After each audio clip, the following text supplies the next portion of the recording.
ഇന്ന് ഞാൻ വന്നിട്ടുള്ളത് 2 ഡ്രിങ്ക്സിൻ്റെ റെസിപ്പി ആയിട്ടാണ്. ഒന്ന് ഐസ്ക്രീം വെച്ചിട്ടും മറ്റൊന്ന് ക്യാരറ്റ് വെച്ചിട്ടും ചെയ്യുന്നത്. എങ്ങനെ ചെയ്യാൻ നോക്കാം.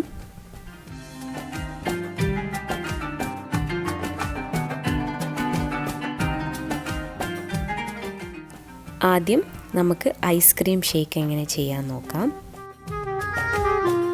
മിക്സിയുടെ ജാറിലേക്ക് 1 കപ്പ് പാല്,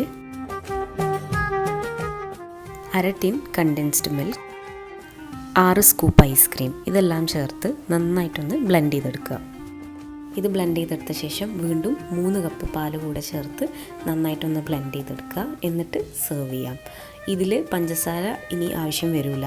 നല്ല മധുരം വേണമെന്നുണ്ടെങ്കിൽ കുറച്ച് പഞ്ചസാര ചേർത്ത് കൊടുത്താൽ മതി.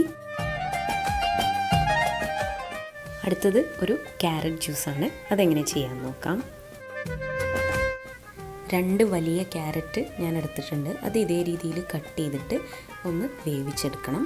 അത് വേവിച്ചെടുക്കാൻ ആവശ്യമായ വെള്ളം ഒഴിച്ചിട്ട് ഇതൊന്ന് തിളപ്പിച്ചെടുക്കുക.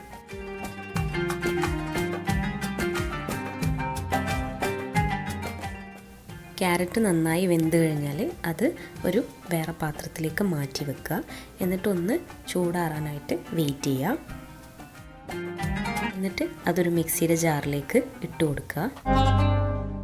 1 കപ്പ് പാല്. എന്നിട്ട് ഇത് നന്നായിട്ടൊന്ന് അടിച്ചെടുക്കുക. അടിച്ചെടുത്ത ശേഷം അതിലേക്ക് 4 സ്കൂപ്പ് ഐസ്ക്രീം ചേർത്തിട്ട് ഒന്നുകൂടെ ഒന്ന് ബ്ലെൻഡ് ചെയ്യുക. 2 കപ്പ് പാലും കൂടെ ചേർത്തിട്ട് നന്നായിട്ടൊന്നുകൂടെ ഒന്ന് അടിച്ചെടുക്കുക. എന്നിട്ട് ഇത് സെർവ് ചെയ്യാം. ഇവിടെ ഞാൻ പഞ്ചസാരയൊന്നും ചേർത്തിട്ടില്ല. ഐസ്ക്രീമിൻ്റെ മധുരം തന്നെ മതിയാവും. അപ്പോൾ കൂടുതൽ മധുരം വേണമെങ്കിൽ കുറച്ച് പഞ്ചസാര ചേർത്തിട്ട് അടിച്ചെടുത്താൽ മതി. ട്രൈ ചെയ്ത് നോക്കാൻ മറക്കരുത്. നല്ല ടേസ്റ്റി ആയിട്ടുള്ള ജ്യൂസാണ്. അപ്പോൾ വീഡിയോ ഇഷ്ടമായിട്ടുണ്ടെങ്കിൽ ലൈക്ക് ചെയ്യാനും ചാനൽ സബ്സ്ക്രൈബ് ചെയ്യാനും മറക്കരുത്. അടുത്ത വീഡിയോ ആയിട്ട് കാണുന്നവരേക്കും ബൈ.